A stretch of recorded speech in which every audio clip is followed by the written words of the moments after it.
नमस्कार दोस्तों, मेरा नाम है आनंद। स्वागत करता हूं आप सबका R2S2 शिक्षा सारथी ऐप पर। और आज हम लोग क्वेश्चन डिस्कशन करने वाले हैं। जो श्वसन तंत्र की हमने बात की थी, रेस्पिरेटरी सिस्टम की हमने बात की थी, तो उस पर जो बेस्ड क्वेश्चन आते हैं, जो आ सकने वाले क्वेश्चंस होते हैं और जो आए हुए क्वेश्चंस हैं, उन सब की हम लोग बात कर लेते हैं। ठीक है, चलिए आज हम लोग इसका क्या करते हैं, पहला सवाल लेते हैं। ये रहा हमारा पहला सवाल। इसमें कहा गया है कि जो at which level of trachea it is divided into bronchi, है ना। मतलब ये ब्रोंकाई में कब बढ़ जाता है, यानी कि श्वास नली किस स्तर पर आकर के ब्रोंकाई में विभाजित होता है। इसका अगर आंसर आएगा तो ध्यान रखेंगे कि ये फिफ्थ थोरैसिक लेवल पर होता है। फिफ्थ थोरैसिक वर्टिब्रा कहेंगे, सर्वाइकल मत कहना। ठीक है, सर्वाइकल मतलब होता है जो गर्दन की जो रीढ़ की हड्डी होती है, उसको हम लोग कहते हैं। ठीक है, तो थोरैसिक यहाँ पर थर्ड दिया हुआ है, यहाँ फोर्थ दिया हुआ है। ठीक है, हम लोग को आंसर क्या सिलेक्ट करना है, फिफ्थ वाला, यानी कि हमारा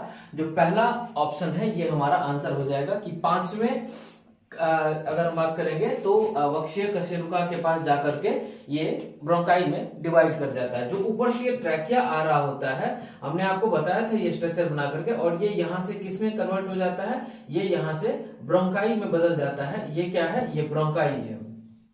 ठीक है, यानी कि इसी को क्या कह रहे हैं हम लोग, ब्रोंकस कह रहे हैं। ये जो है यहाँ पर आकर के बट जाता है। ठीक है, अगला क्वेश्चन हम लोग देखते हैं।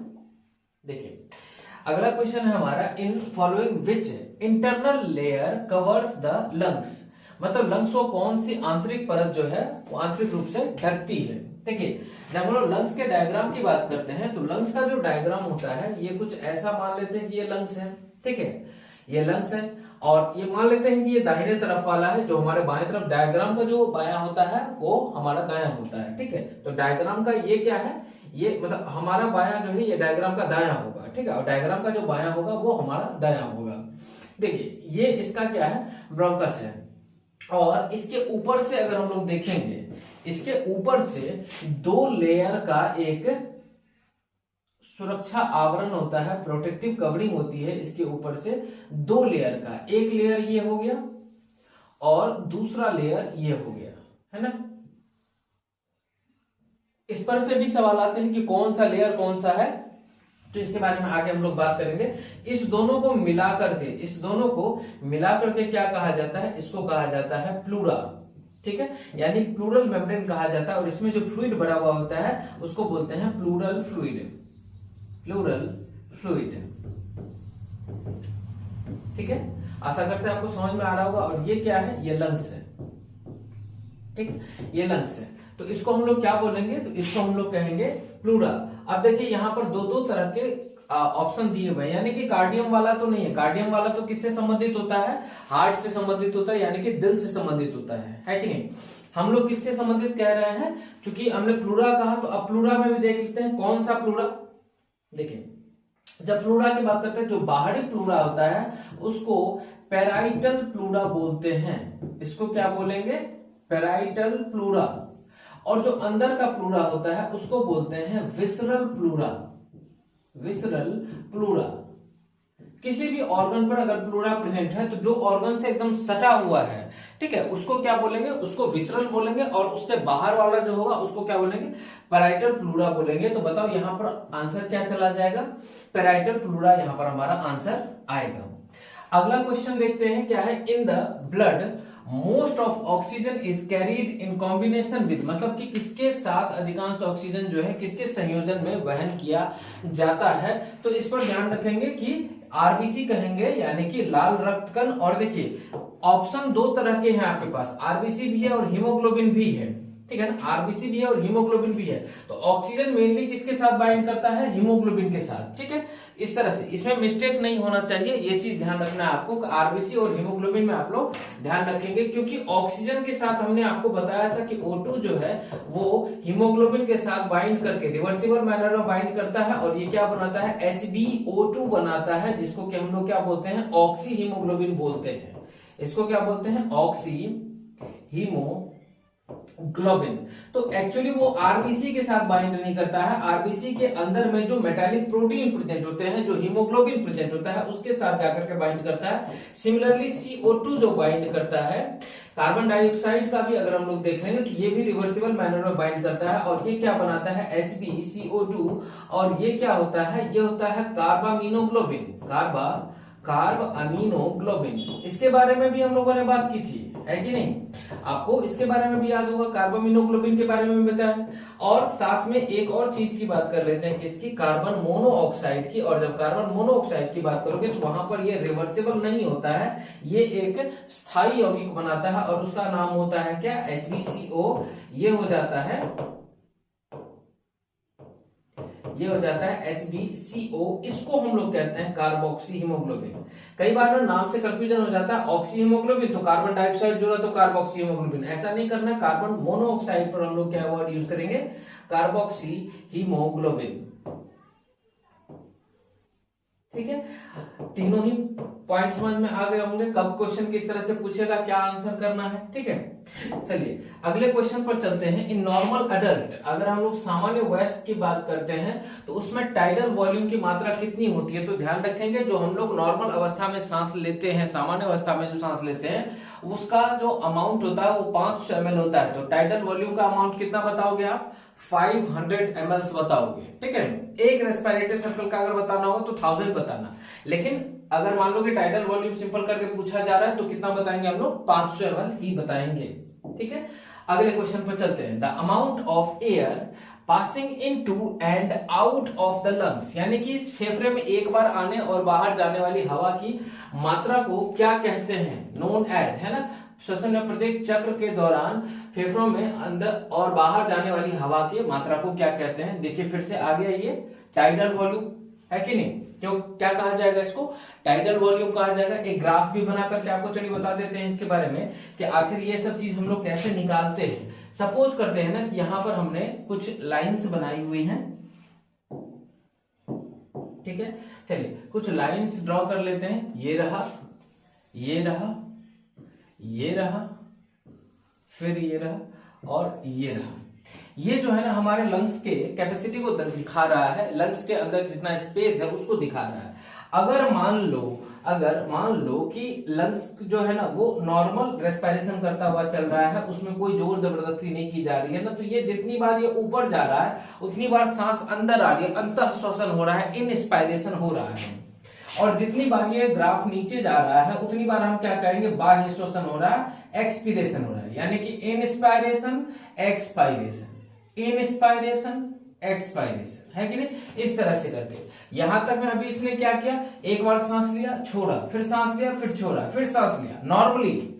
लेकिन नॉर्मल सांस लेने के बाद भी क्या है ना कि आपके पास कुछ स्पेस जो है लंग्स के अंदर बचा हुआ रहता है। आप चाहो तो दम खींच करके थोड़ा और सांस खींच सकते हो अंदर, है कि नहीं? जिसमें कि आपको मान लो कि बहुत देर तक सांस को होल्ड करना है, तो क्या उतने मतलब जितना सांस आपने बहुत देर तक रोक करके रखने के लिए खींचा हुआ है, क्या उतना सांस आप हमेशा लेते हैं? नहीं लेते हैं। तो जितना सांस हम लोग नॉर्मल अवस्था में, सामान्य अवस्था में लेते हैं, वो हो जाएगा हमारा इंस्पायरेशन, यहां से यहां तक का। ठीक है, यहां से यहां तक का मतलब कि ये लाइन से लेकर के ये लाइन तक का अगर हम लोग देखेंगे तो इसको क्या कहा जाएगा? इनस्पायरेशन, अंतः श्वसन। और ये जो है ना ये खींच करके लिया गया वॉल्यूम है, जो हम लोग जबरदस्ती खींच करके ले रहे हैं, पूरा हवा टाइट भर के ले रहे हैं। ठीक है ना? तो मान लो कि जितना हवा हमने खींचा उतना हवा हम छोड़ेंगे भी।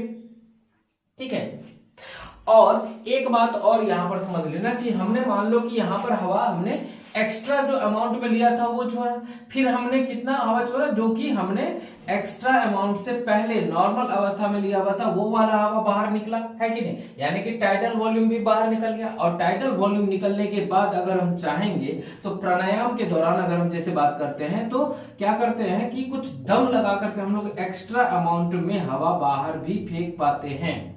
ये हवा को बाहर फेंकने के लिए रखा गया एक रिजर्व स्पेस है लंग्स का। ठीक है, तो इसको बोलेंगे, यहां से यहां तक बोलेंगे एक्सपायरेटरी रिजर्व वॉल्यूम। ठीक है, बाह्य श्वसन के लिए रखा गया रिजर्व वॉल्यूम। और फिर यहां से इसको वापस लाते हैं तो नॉर्मल रेंज में आ गया, नॉर्मल रेंज में फिर से क्या करने लग गया? तो ये फिर से tidal volume normal inspiration expiration को परफॉर्म करने लग गया। ठीक है ना? चलो इसको देखते हैं एक बार जरा सा समझ करके कि ये क्या है। ये इतना से इतना दूर का अगर हम लोग बात करेंगे तो ये क्या है? यहां से यहां तक ये क्या है? ये है टाइडल वॉल्यूम, है कि नहीं? ये हो गया टाइडल वॉल्यूम। ठीक है, इस टाइडल वॉल्यूम के दौरान प्रत्येक बार जब ये ऊपर की तरफ गया है तो इसको क्या बोलेंगे, जितनी बार ये ऊपर की तरफ गया है यहां से यहां तक का, तो ये यहां से यहां तक गया तो इसको क्या बोल रहे हैं, इसको बोल रहे हैं इंस्पायरेशन। और जितनी बार ये ऊपर से नीचे की तरफ आ रहा है इसको क्या बोल रहे हैं, एक्सपायरेशन, मतलब कि बाह्य श्वसन।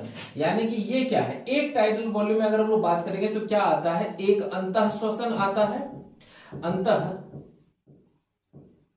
श्वसन आता है कि नहीं, है कि नहीं। चलो, और दूसरा क्या आता है, बाह्य श्वसन, बाह्य श्वसन, एक अंतः श्वसन और दूसरा बाह्य श्वसन। ठीक है, दोनों ही आ जाते हैं किसमें, टाइडल वॉल्यूम में। हालांकि ये सिर्फ और सिर्फ अंतः श्वसन भी जो है वो भी किसके अंदर, टाइडल वॉल्यूम के अंदर, सिर्फ और सिर्फ बाह्य श्वसन भी किसके अंदर, टाइडल वॉल्यूम के अंदर। तो दोनों ही कितने कितने 500 ml, इसलिए टाइडल वॉल्यूम जो होता है ओवरऑल कितना हो जाता है, तो 1000 ml का हो जाता है, यानी कि 1000 ml का हो जाता है। किस केस में, जब उसमें रेस्पिरेटरी सर्कल की बात करनी होगी, जब हम लोग श्वसन चक्र की बात करेंगे तब कह रहे हैं।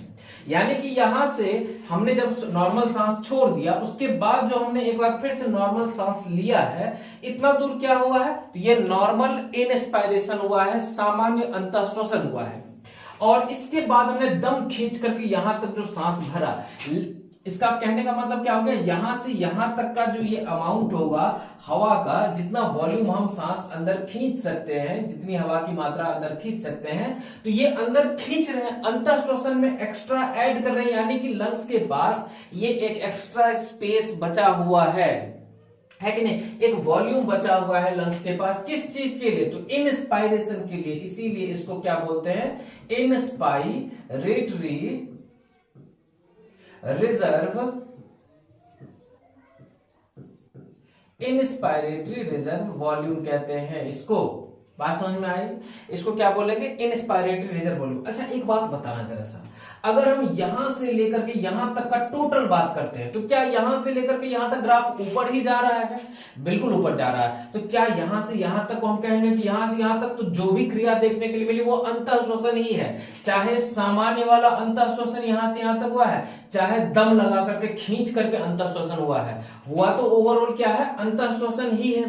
तो क्या ये लंग्स के अंतः श्वसन करने की पूरी कैपेसिटी को दिखाता है, बिल्कुल दिखाता है। इसीलिए इसको क्या कहा जाता है, इसको कहा जाएगा इंस्पायरेटरी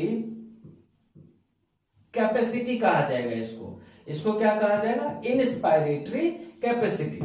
ठीक है, बात समझ में आ गई। यानी कि यहां से लेकर के यहां तक अगर हम देखेंगे तो इंस्पायरेटरी कैपेसिटी। अच्छा, इसी तरीके से एक और बात बताना, जब हमने यहां से यहां तक की बात की तो ये नॉर्मल हवा को बाहर फेंका गया है कि नहीं, बाह्य श्वसन हुआ है, सामान्य बाह्य श्वसन। तो दम लगा करके जितना हवा हम फेंक पाते हैं उसको क्या कहेंगे, तो ये क्या कहेंगे, ये कहेंगे हम कि ये बाह्य श्वसन की पूरी कैपेसिटी है। तो उससे पहले तो क्या कर लेते हैं, इसको नोट कर लेते हैं कि ये चीज क्या है। ये यहां से यहां तक का जो हमको वॉल्यूम देखने के लिए मिला, मतलब इस लाइन से इस लाइन तक का जो वॉल्यूम देखने के लिए मिला है, इसको क्या कहेंगे कि ये लंग्स का वो स्पेस है जो लंग्स ने जोर से दम लगा करके इंस्पायरेशन के लिए बचा करके रखा हुआ है, सॉरी एक्सपायरेशन के लिए बचा करके रखा हुआ है। तो एक्सपायरेटरी कैपेसिटी बोलेंगे इसको, सॉरी एक्सपायरेटरी रिजर्व वॉल्यूम बोलेंगे इसको। ये लंग्स का बचा करके रखा गया स्पेस है, reserve volume, expiratory reserve volume. Short में अगर कहना चाहते हो तो इसी को क्या कह देते हैं, ERV। इसको क्या बोलेंगे, IRV, इसको क्या बोलेंगे, इसको बोलेंगे TV, है कि नहीं। और इसको क्या बोलेंगे, इसको बोलेंगे IC। बहुत ज्यादा आसान है। अब जरा बताओ कि अगर हम लोग टाइडल वॉल्यूम के सामान्य बाह्य श्वसन को और एक्सपायरेटरी रिजर्व वॉल्यूम दोनों को अगर हम लोग जोड़ दें, यानी यहां से यहां तक की बात करेंगे, तो जिस तरह से हमने पूरे के पूरे इंस्पायरेशन को एक साथ कैपेसिटी के तौर पर लिखा तो इंस्पायरेटरी कैपेसिटी लिखा, तो उसी तरह से पूरे के पूरे बाह्य श्वसन के क्षमता को क्या बोलेंगे, तो एक्सपायरेटरी कैपेसिटी बोलेंगे। पूरे के पूरे बाह्य श्वसन की क्षमता को, ये रह गया क्या, एक्सपायरेटरी कैपेसिटी। तो बताओ इसको शॉर्ट में क्या कह दोगे, इसको कहोगे EC, है कि नहीं। इसको क्या बोलेंगे, EC बोलेंगे। ठीक है। अब देखो एक ऐसा भी वॉल्यूम है लंग्स का, एक ऐसी भी जगह है जहां पर कि हम लोग कभी भी दम लगा करके भी नहीं पहुंच पाते हैं। ये ध्यान रखना कि इस वाले स्पेस को लंग्स क्या कहता है, कहता है ये मेरा रिजर्व वॉल्यूम है। ये क्या है, रिजर्व वॉल्यूम है, या फिर इसी को कह देते हैं रेसिडुअल वॉल्यूम। ध्यान रखें, इसको क्या कहा गया, रेसिडुअल वॉल्यूम है, जिस वॉल्यूम को आप कभी भी टच नहीं कर सकते हैं। ये है आरबी। ठीक है, चलो अब जरा कैपेसिटी के सारे कैपेसिटीज की बात कर लेते हैं। 4 तरह के वॉल्यूम की हमने बात की। एक टाइडल वॉल्यूम जो सामान्य अवस्था में लिया या छोड़ा गया सांस है, यानी अंतः श्वसन या बाह्य श्वसन है। दम लगा करके लिया गया जो सांस है उसको हम लोग क्या कह रहे हैं, इंस्पायरेटरी रिजर्व वॉल्यूम कह रहे हैं। दम लगा करके छोड़े गए सांस को हम लोग एक्सपायरेटरी रिजर्व वॉल्यूम कह रहे हैं। और जिस स्पेस को हम लोग लंग्स के कभी टच नहीं कर पाते वो हो गया रेसिडुअल वॉल्यूम। 4 तरह के वॉल्यूम की बात आ गई। कैपेसिटी की बात करेंगे तो टोटल जितना दम लगा करके सांस खींचा जा सकता है वो इंस्पायरेशन में आ गया, तो वो किसका कहलाएगा, वो इंस्पायरेटरी कैपेसिटी कहलाएगा लंग्स का, कि वो पूरा दम लगा करके कितना सांस अंदर जो है ना हवा भर सकता है छाती में। और अगर हम बात करेंगे यहां से लेकर के यहां तक का टोटल वो कितना हवा बाहर फेंक सकता है ना। नॉर्मल अगर हम लोग ब्रीदिंग की बात करेंगे, नॉर्मल ब्रीदिंग के रेंज से उसने नॉर्मल एक्सपायरेशन क्या, नॉर्मल एक्सपायरेशन के बाद उसने एक्सपायरेटरी रिजर्व वॉल्यूम को भी बाहर फेंका। ये क्या हो गया, ये एक्सपायरेटरी कैपेसिटी के अंदर आ गया। ठीक, अब बात आती है कि वाइटल कैपेसिटी क्या होता है। तो वाइटल कैपेसिटी होता है जितनी दूर तक में लंग्स को आप अपनी इच्छा के हिसाब से पूरा का पूरा भर सकते हो और खाली कर सकते हो आप अपनी इच्छा से। तो आप जानते हो कि इसमें आप सिर्फ रेसिडुअल वॉल्यूम को टच नहीं कर पाओगे, रेसिडुअल वॉल्यूम के अलावा जितना सारा स्पेस है इसको आप ये यानी कि कहां से कहां तक, यानी कि यहां से यहां तक, यानी कि अगर हम लाइन से मार्क करना शुरू करेंगे तो लाइन से मार्क करने के आधार पर आप क्या कहोगे कि मतलब कि यहां अगर मान लेते हैं ये ए है, मान लेते हैं ये ए है, ये बी है, ये सी है, ये डी है, ये ई है और ये एफ है, तो आप कहोगे कि सी से लेकर के एफ तक का जो डायग्राम इंडिकेट कर रहा है, ये डायग्राम किसको इंडिकेट करता है, ये डायग्राम इंडिकेट करता है वाइटल कैपेसिटी को। वाइटल कैपेसिटी को लंग्स की जो पूरी की क्षमता मापी जाती है ना, वो किसमें मापी जाती है, तो वाइटल कैपेसिटी में मापी जाती है। बात समझ में आ गई। ठीक, इसके बाद अगर हम लोग बात करेंगे वाइटल कैपेसिटी के बाद एक और हमें बात करना होगा। देखो 3 तरह की कैपेसिटी की बात आ गई। फिर आती है यहां से यहां तक की बात, जहां से हम लोग सांस जो है वो नॉर्मल मतलब नॉर्मल सांस छोड़ने के बाद लंग्स में जितनी हवा बचती है, नॉर्मल सांस कहां से कहां तक छोड़ते हैं, डी से लेकर के ई तक, उसके बाद जितनी हवा इसमें बचती है इसको क्या कहा जाता है, इसको कहा जाता है एफआरसी। फुल फॉर्म में इसको क्या बोलेंगे, इसको बोलेंगे फंक्शनल रेसिडुअल कैपेसिटी।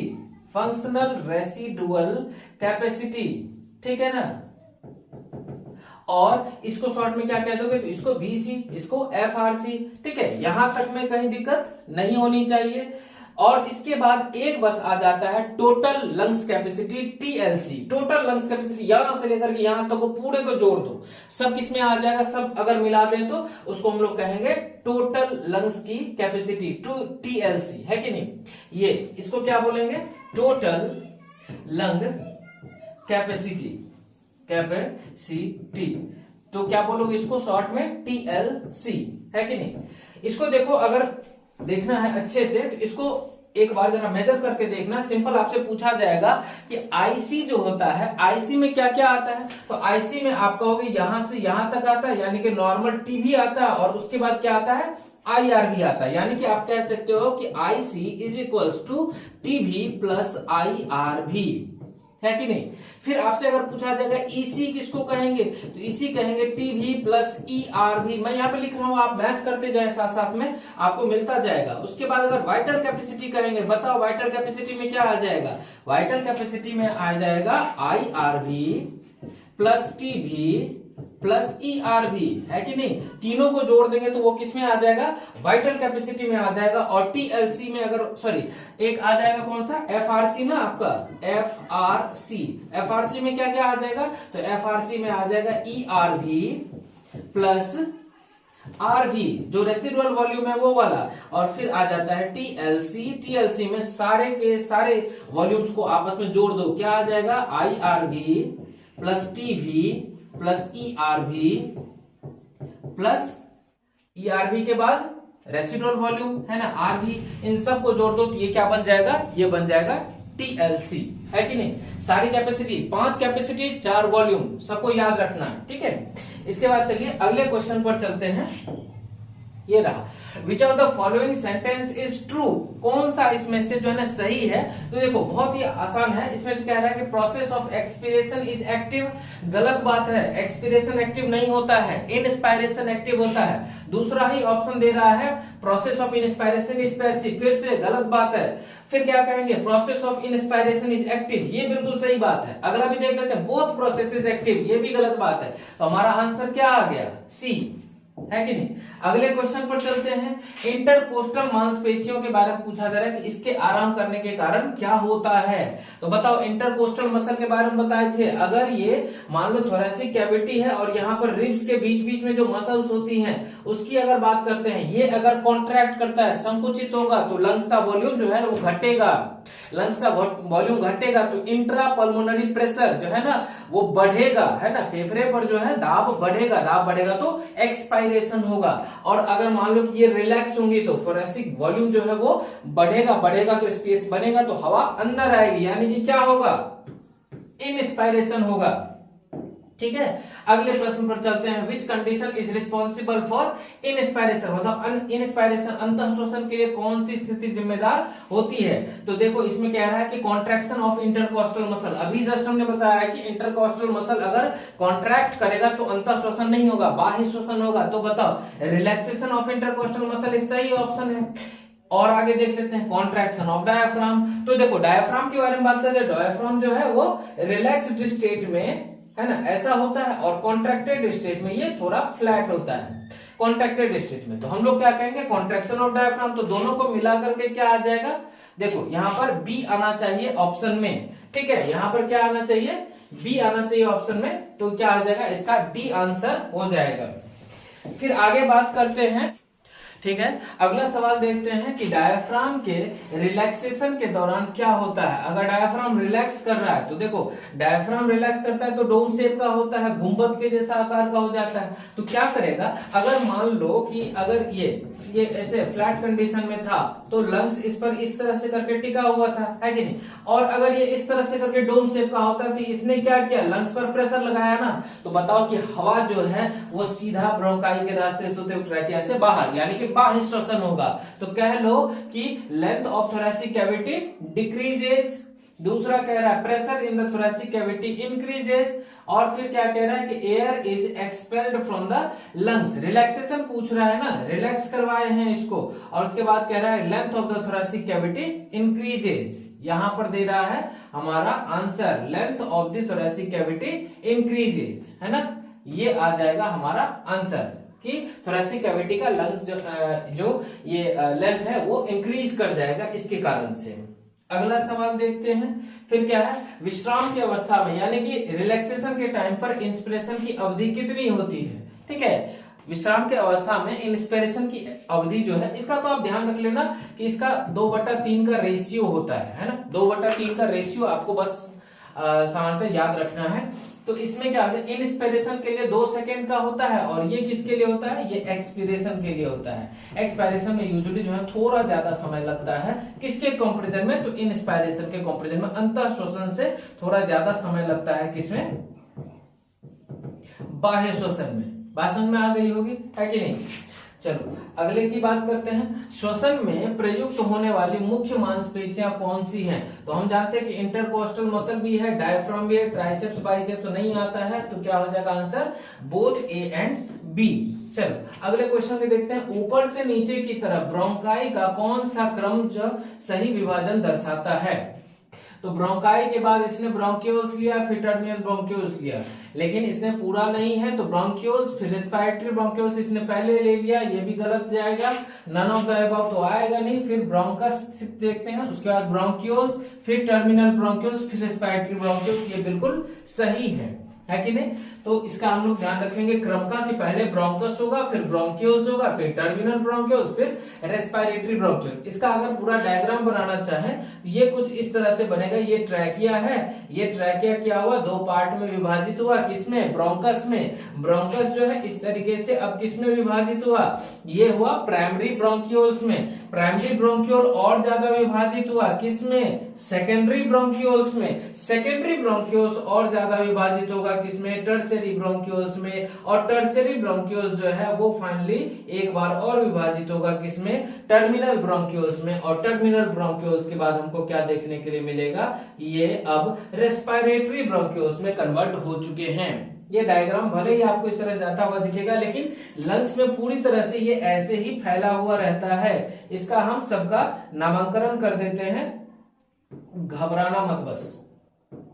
ये देखो ये क्या है, तो ये ध्यान रखना, ये है ब्रोंकस, ब्रोंकस, ठीक है, थोड़ा पतला हो गया है, जरूरी था करना। इसके बाद ये क्या हो गया, ये प्राइमरी, ये क्या हो गया, प्राइमरी ब्रोंकियोल्स। ये प्राइमरी ब्रोंकियोल्स, प्राइमरी के बाद जब ये दो पार्ट में टूटा तो ये क्या बन गया, ये बन गया secondary bronchioles. Secondary bronchioles. Secondary के बाद जब टूटा तो क्या कहलाया, टर्शियरी, टर्शियरी, ठीक है, ब्रोंकियोल्स। और टर्शियरी के बाद जब टूटा तो इसको क्या कहा गया, इसको कहा गया terminal bronchioles, terminal bronchioles. Terminal bronchioles के बाद जब टूटा है तो इसको क्या कह रहे हैं, रेस्पिरेटरी ब्रोंकियोल्स, रेस्पिरेटरी ब्रोंकियोल्स, ठीक। और इसके बाद ये किसमें टूटेगा, एल्वियोलर। इसके बाद क्या बन जाएगा, एल्वियोलर डक्ट बन जाएगा। और एल्वियोलर डक्ट पर कौन लगा हुआ होगा, एल्वियोलाई लगा हुआ होगा, है कि नहीं। इस पर क्या लगा हुआ होगा, एल्वियोलाई लगा होगा। इस तरह से ये लंग्स में स्प्रेड होता है, ठीक है। तो आंसर अपना आ चुका है, ठीक। अगला देखते हैं क्या है, सांस लेने के दौरान, सांस लेने यानी कि इंस्पायरेशन के दौरान कौन सी संरचना फेफड़े की दो परतों के बीच घर्षण को रोकती है। अभी ही हम लोग बता रहे थे कि इसमें क्या होगा, प्लूरल कैविटी होगा, प्लूरल कैविटी जिसमें कि प्लूरल फ्लूइड भरा हुआ रहता है। ये अगर लंग्स है, ये अगर क्या है, लंग्स है, तो लंग्स के ऊपर से हमको क्या देखने के लिए मिलता है, दो लेयर का ये प्लूरल मेम्ब्रेन होता है। बाहर वाला पैराइटल प्लूरा अभी बताए थे कुछ देर पहले, उसके बाद विसरल प्लूरा अंदर वाला, दोनों के बीच का स्पेस प्लूरल स्पेस। और इसमें जो फ्लूइड भरा हुआ है उसको क्या बोल रहे हैं, प्लूरल फ्लूइड, है कि नहीं। ये क्या करता है, ये उसके घर्षण को रोकता है। बात समझ में आ गई, यानी कि ये प्लूरल स्पेस जो है ये क्या करेगा,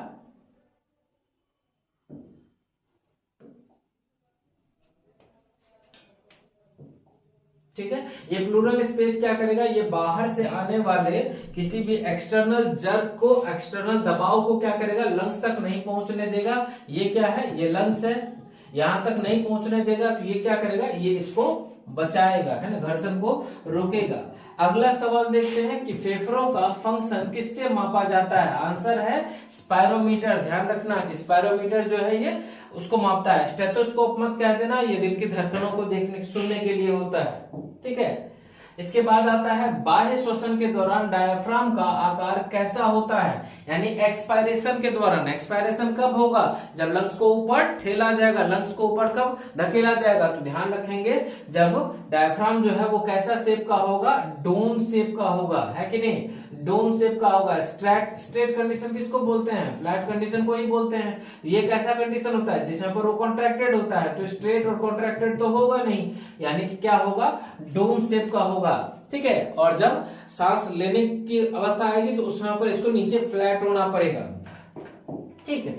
और एक लास्ट देख लेते हैं कि दाहिने फेफड़े में टोटल कितने लोब होते हैं। ध्यान रखेंगे दाहिने में 3 होते हैं। ऐसे अगर आपको ट्रिक से याद रखना हो तो ऐसे याद रख लें। ये अगर मान लो ये ट्रैकिया है, ये ब्रोंकियोल्स है, सॉरी ब्रोंकस है, और इसमें लगा हुआ ये दोनों ही क्या दिखाई दे रहा है हमको, लंग्स दिखाई दे रहा है। ये मान लो कि ये राइट साइड का है और ये लेफ्ट साइड का है। तो राइट साइड का हमने बताया था ये कितने पार्ट्स में बटा हुआ है, 3 पार्ट्स में बटा हुआ है। और लेफ्ट साइड का जो होता है, ये लेफ्ट साइड का कितने पार्ट्स में बटा हुआ है, 2 पार्ट्स में बटा हुआ है।